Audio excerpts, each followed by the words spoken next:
They say the Alaskan wilderness is vast and unforgiving. They don't tell you it's listening.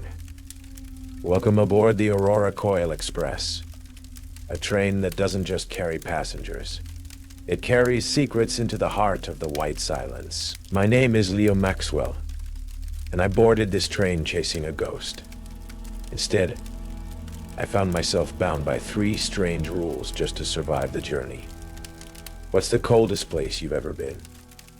Tell me in the comments below. And if you're ready for a ride into the frozen unknown, subscribe to Night Creepypasta Rules and ring that bell.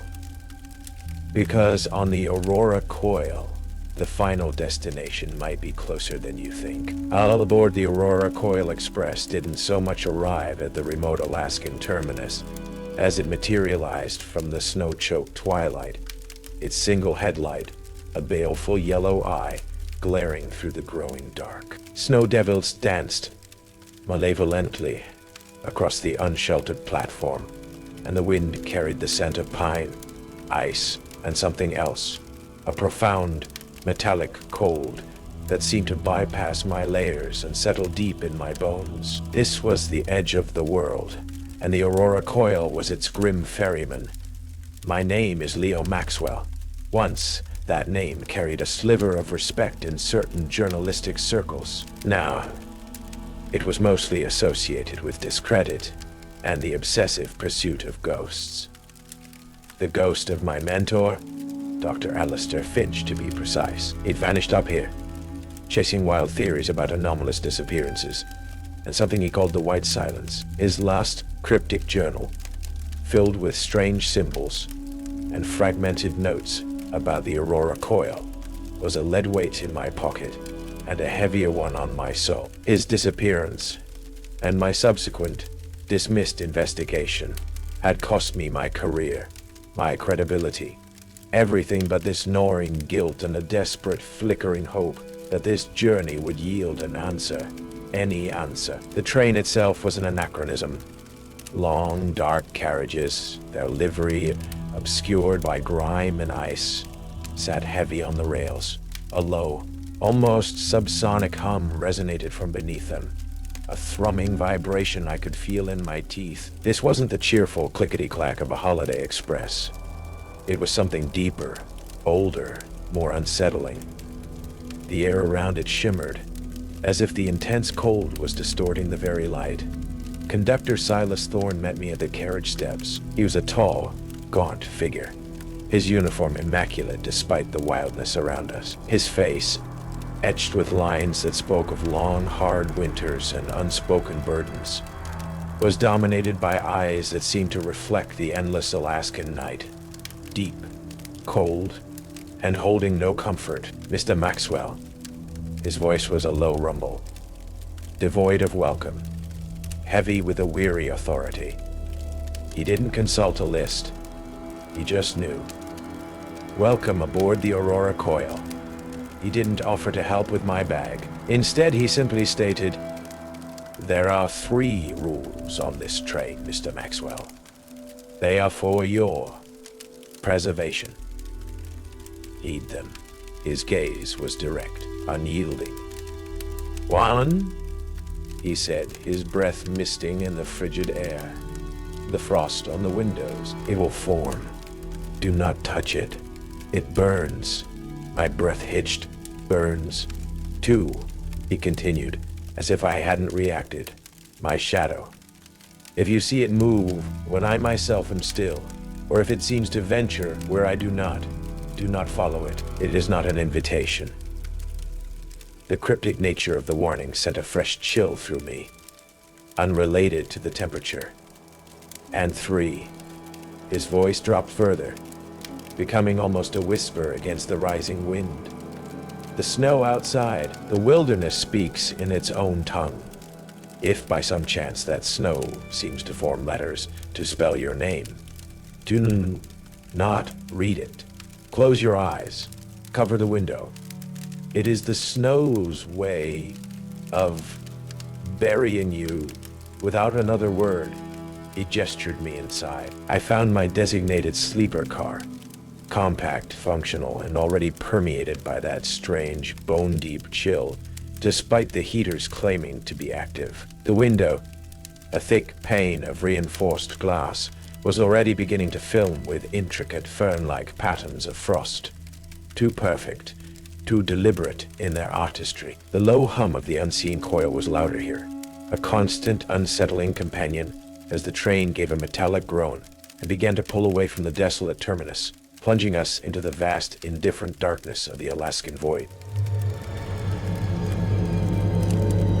The Aurora Coil moved with a ponderous, rhythmic sway, a tiny bubble of questionable warmth and flickering light against an ocean of frozen darkness. Miles of nothingness unspooled outside the windows.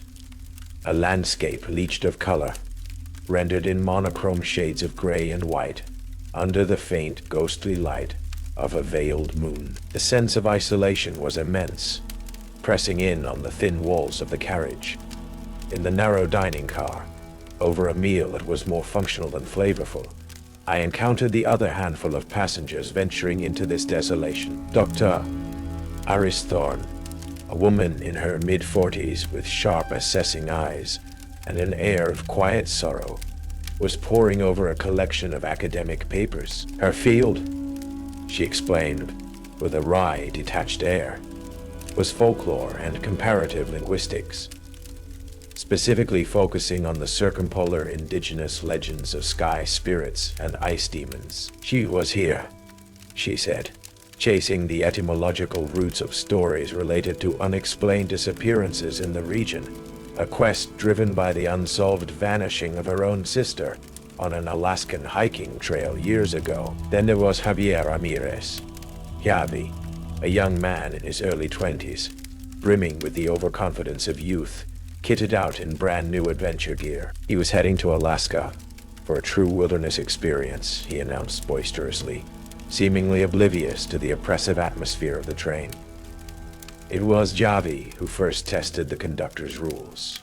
Frost that burns? What a load of bull, he scoffed, deliberately reaching out to a thick, crystalline patch of frost that had formed on the dining car window.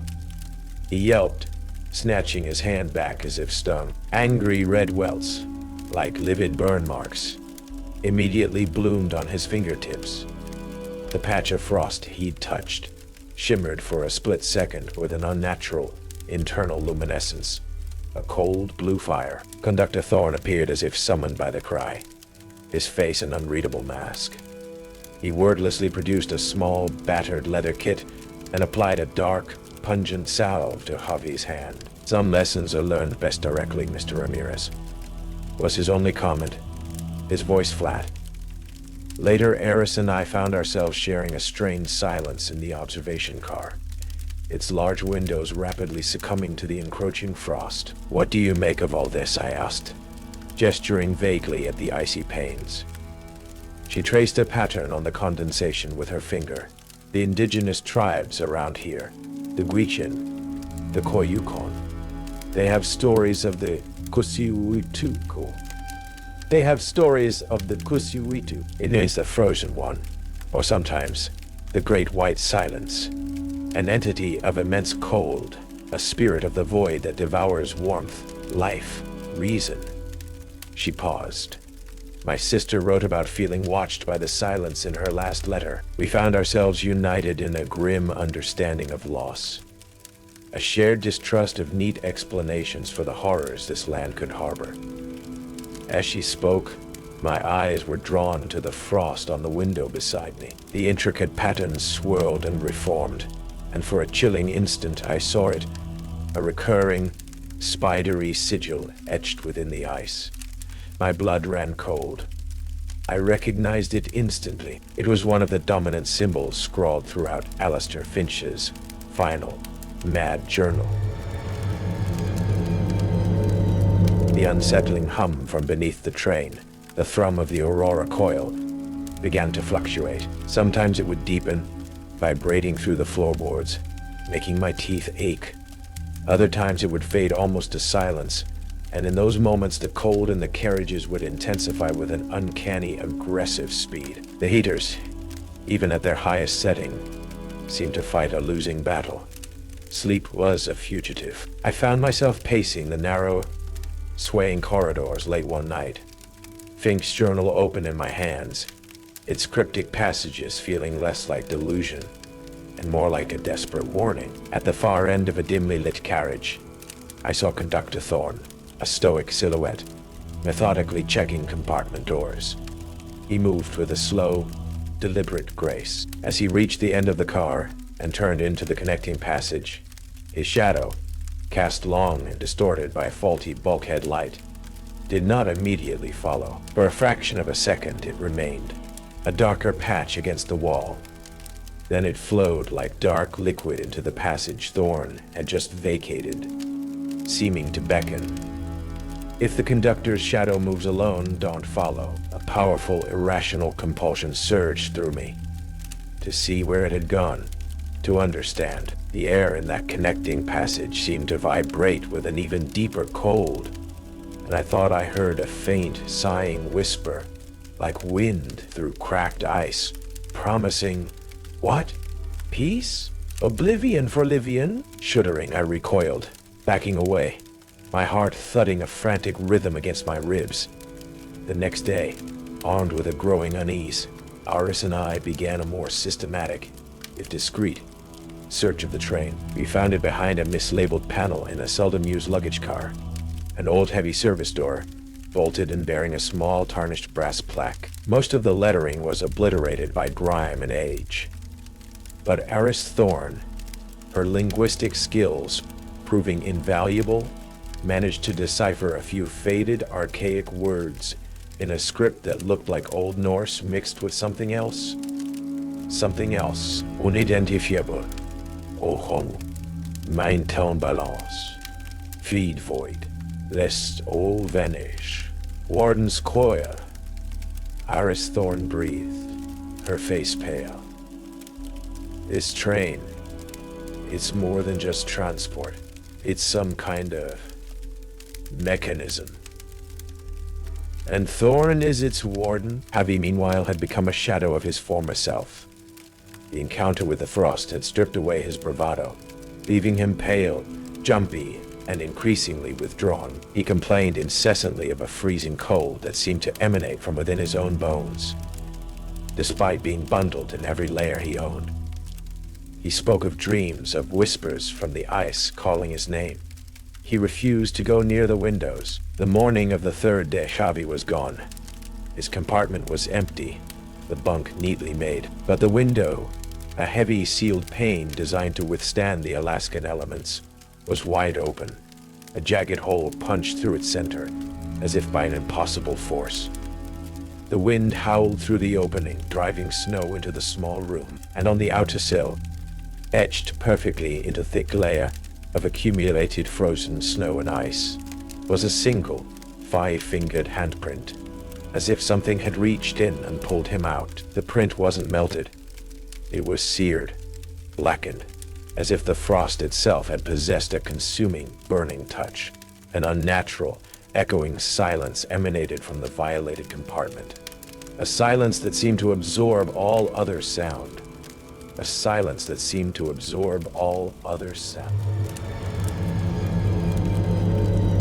A full-blown blizzard descended upon us not long after Xavi's disappearance, swallowing the train in a blinding vortex of white. Visibility dropped to mere feet. The world outside the windows a chaotic, swirling maelstrom.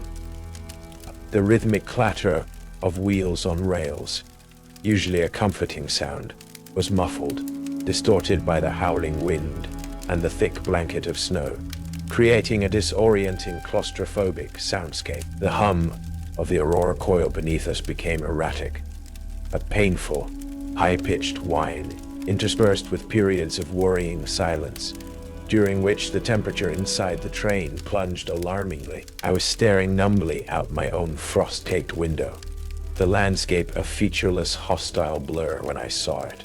For a terrifying, heart-stopping instant, the swirling snowflakes, driven by an unseen intelligence, coalesced against the dark glass. They didn't just land. They arranged themselves. Leo, my name. etched in ephemeral ice script by the storm itself. An overwhelming, insidious drowsiness washed over me. A profound and alluring desire to simply close my eyes, to surrender to the enveloping cold, to let the white silence take me. It wasn't just snow. It was a summons, a beckoning oblivion pulling at my consciousness. I felt my eyelids grow heavy, my body slumping against the icy pane. "Leo, don't look!" Iris Thorne's voice, sharp as a shard of ice, cut through the encroaching stupor. She was at my side, her face a mask of urgent fear. She grabbed my arm, wrenching me away from the window with surprising strength. She muttered something under her breath, a short, guttural phrase in a language I didn't recognize, an Athabascan dialect I later learned, resonant and powerful. The cloying drowsiness receded slightly, leaving me shaken and nauseous. "They say," she panted, "that when the silence knows your name, it has already begun to weave your shroud." The terror was no longer abstract. It was personal. It was hunting. Convinced that Thorne was not just a witness but an active, if unwilling, participant in these horrors, Iris Thorne and I pooled our courage and our few tools. Under the cover of the storm's cacophony, we returned to the locked service compartment we'd found earlier. The cheap lock yielded to a bent piece of wire from Iris Thorne's research kit. Inside, there was no sign of Javi. Instead, the cramped space was dominated by intricate coils of a strange, dark metal that perpetually radiated an intense cold, even through my gloves. Complex, hand-drawn diagrams papered the walls, depicting what looked like celestial alignments, energy flows, and the train itself, not as a vehicle, but as a conduit, a moving sigil. And then we found them. Thorne's family journals, generations of them, bound in cracked leather, detailing the wardenship of the Aurora Coil. The train, the coil, the journey. It was all part of an ancient, horrifying pact, a ritual designed to interact with, to appease, the howl of the void. Finch journal entries, which I'd previously dismissed as the ramblings of a deteriorating mind, now read with chilling precision, aligning perfectly with the Thorhe family's grim legacy. My mentor hadn't been mad. He'd been on the verge of understanding the coil's true, monstrous purpose, and we understood with sickening clarity. Javi hadn't just been taken by the entity. It had been an offering, a desperate sacrifice made when the coil and its warden faltered under the Howl's insatiable pressure. As I reread a particularly frantic passage in Finch's journal about Thorne's desperate measures, a recent entry in Silas Thorne's own current log, left open on a small, bolted-down desk, caught my eye. The handwriting was shaky, desperate, coil integrity critical. Next cycle may require unscheduled appeasement, unstable resonance patterns, Finch's nullifier, catastrophic if activated without understanding the harmonics. He sought to silence the song, not retune it. Finch nullifier? My blood ran cold. I fumbled with my mentor's worn leather satchel, the one I'd carried for years, in a hidden compartment I'd never noticed before. My trembling fingers closed around a small, intricately carved ivory cylinder. It was smooth, heavy for its size, and felt unnaturally painfully cold to the touch, even through my glove. Finch hadn't just been an observer. He had built something dangerous. Finch's ivory cylinder felt like a shard of the primordial ice itself in my numb hand. We found Conductor Thorne in the engine car, a place rarely seen by passengers. It wasn't an engine car in the traditional sense. Throbbing at its heart, encased in a cage of heavy, frost-rimmed brass and iron, was the Aurora Coil itself. It pulsed with a sickly, fitful blue-white light, its rhythmic hum now a discordant, stuttering whine that grated on the nerves. Thorne stood before it, a gaunt, defeated figure, no longer the stoic warden but a man teetering on the abyss. "It's failing, isn't it?" Iris's voice cut through the din. Thorne turned slowly, his eyes hollow, reflecting the coil's dying light. "It has been for decades," he rasped, his voice a broken thing. "My ancestors, they forged a pact. A terrible bargain. This train, this coil. It's a filter, a tuning fork, drawing just enough ambient life force, the psychic resonance of fear, from its passage to soothe the howl, to keep it from shattering the thin veil between its void and our world." He gestured around the car, at the intricate, archaic machinery. "The rules, Maxwell. They aren't for protecting passengers. They're safety valves, controlled releases when the pressure from the howl becomes too great." Yavi, the coil was failing. It demanded more. His gaze fell upon the ivory cylinder in my hand. "Finch," he didn't understand. He thought he could silence the song. But you can't silence the void. You can only hope to change its tune, however briefly. As if his words were a trigger, the Aurora Coil gave a violent shudder. Its light flared incandescently, then sputtered, dimmed, and died with a sickening groan. The rhythmic clatter of the train beneath our feet devolved into a series of jarring jolts. And then, with a final metal-rending scream, the Aurora Coil Express ground to a halt, stranded in the howling heart of the blizzard. And the howl of the void, no longer filtered, no longer appeased, crashed down upon us. The temperature plummeted instantly, a physical blow that stole the breath. Frost bloomed across every surface with terrifying speed. Not the delicate filigree of before, but thick, predatory rime formations that crackled and smoked, as if with an inner burning cold.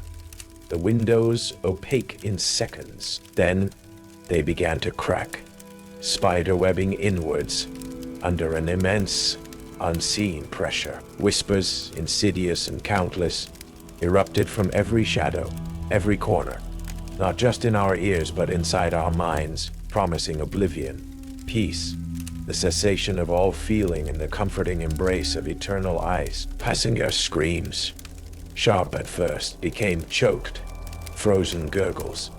From the corridor, shadows detached themselves from the walls, no longer tethered to any source, and slithered like amorphous, frigid serpents towards us. The snow outside, visible through the cracking observation dome, was no longer just snow. It writhed, forming vast, shifting, monstrous faces that grinned with silent, cosmic malice. The Aurora Coil Express had become a moving tomb, besieged from within and without. "Finch's device!" Aris yelled over the pandemonium, her face pale but resolute. "What did Thorn say? Retune it." "I looked at the ivory cylinder." Finch's notes has been frantic, desperate. He'd spoken of a resonance cascade, of severing the tether. He hadn't wanted to retune. He'd wanted to destroy, or banish. "Thorn!" I shouted, dragging him back from a creeping patch of frost that was blackening the floorboards. "This nullifier, how does it interface with the coil?" Thorn jolted from his despair, his eyes wide with a new, desperate terror, pointed a trembling finger towards a recessed panel on the main coil housing. "There, a resonance chamber. But it's meant to dampen, to absorb. A Finch device, if it amplifies." My choice was stark. Unleash Finch intended chaos, risking a catastrophic, uncontrolled release, or try to use it, as Thorn's rambling suggested, to somehow force the coil back into a semblance of function, continuing the monstrous cycle, but perhaps, just perhaps, saving the souls currently trapped on this train. My mentor's gamble, or the Warden's desperate, horrifying duty. Shadows clawed at the engine room door. I could hear Aris chanting something in the Guishan dialect, holding aloft a small carved amulet, and the shadows seemed to recoil slightly from its proximity, hissing. There was no time. "Aris, cover me!" I lunged to the panel, the ivory cylinder, cold as death in my grip. Thorn, galvanized by a primal survival instinct, scrambled to assist, his fingers gnarled by age and frostbite. Fumbling with frozen latches, the Howl screamed in my mind, showing me Lily, her face serene, beckoning me into a beautiful, snow-filled landscape where all pain ceased. I fought it, grit my teeth, and slammed Finch's nullifier into the exposed chamber.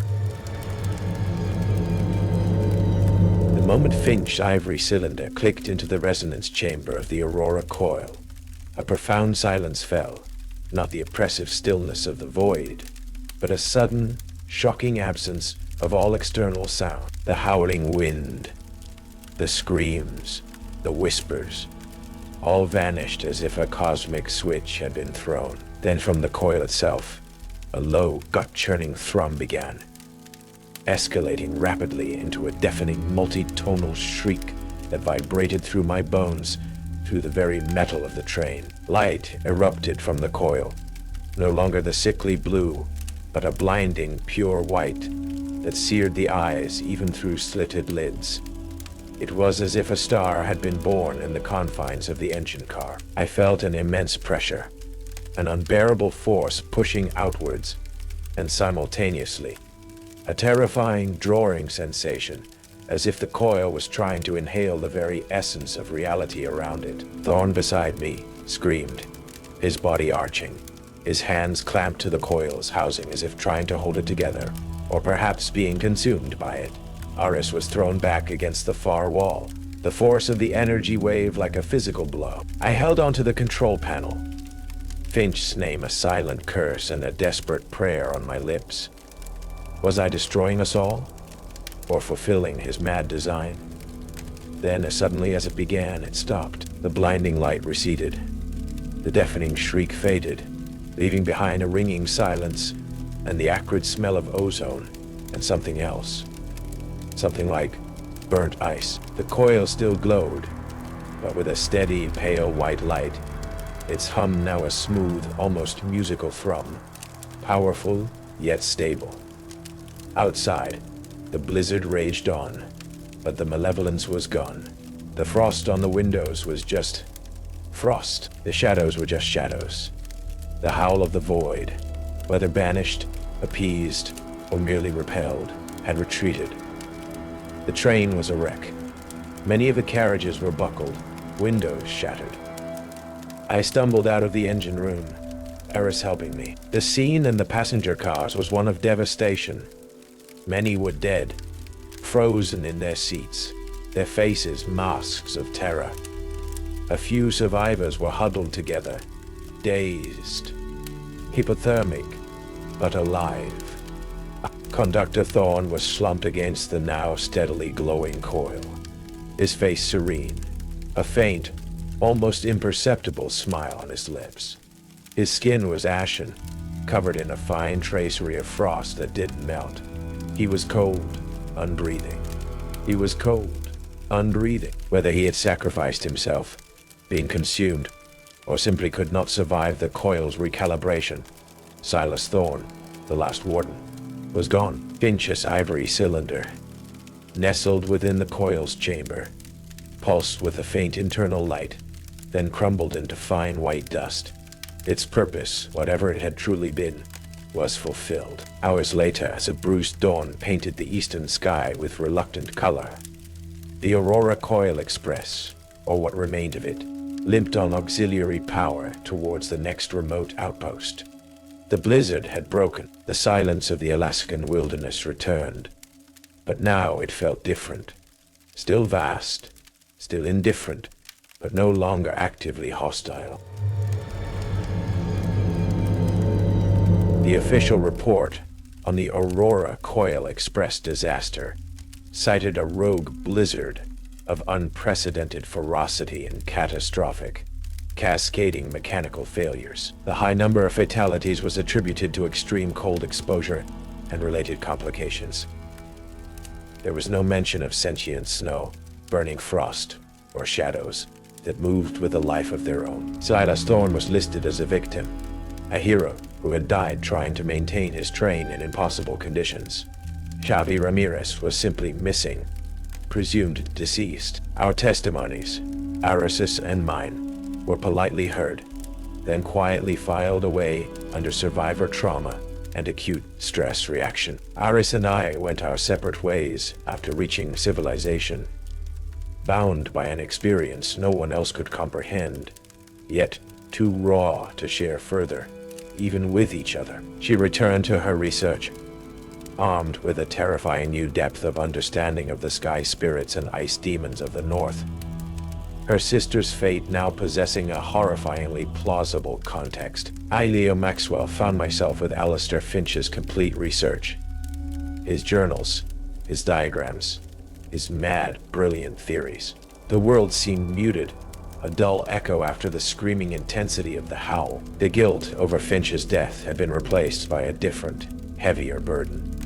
The knowledge of what truly lurked in the empty places of the world, and the fragile, often monstrous bargains struck by humanity to keep it at bay. I tried once to write about it, but the words felt hollow, insufficient. How do you describe the hunger of a void?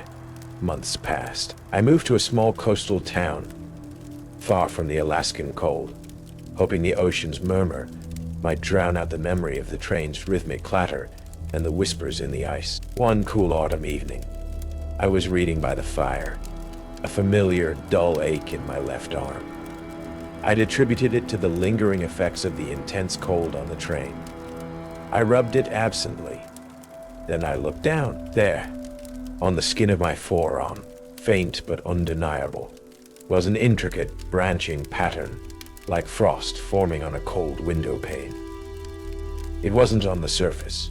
It seemed to be underneath my skin, glowing with a very faint, pale luminescence. As I stared, horrified, it seemed to spread, new crystalline tendrils etching themselves into my flesh. A profound, familiar chill, unrelated to the room's temperature, seeped into my bones, and then, very faintly, as if carried on a wind that blew from a vast, frozen distance, I heard it. The mournful whistle of a departing train, and a soft, sighing whisper that seemed to echo my own name. The howl of the void had tasted me, and some part of it, a lingering chill, a splinter of the frozen dark, had decided to stay. The journey on the Aurora Coil Express was over, but my passage into its icy shadow was, I feared, just beginning. The white silence doesn't just blanket the land, it seeps into the soul. Leo Maxwell learned that some journeys have no end, only a terrifying continuation. The Aurora Coil Express may have stopped, but the howl of the void is never truly silenced. Seriously, if you didn't stay until the very end, you missed the final, chilling mark left by the journey. The twist at the close will leave you questioning what truly boarded the train. What do you think the howl of the void is? What was Alistair Finch trying to accomplish? Share your theories in the comments below. And if you survive the ride on the Aurora Coil, if the frost hasn't claimed you, then you're already part of its passage. Subscribe to Night Creepypasta Rules, because some chills, they last forever, and the train keeps moving.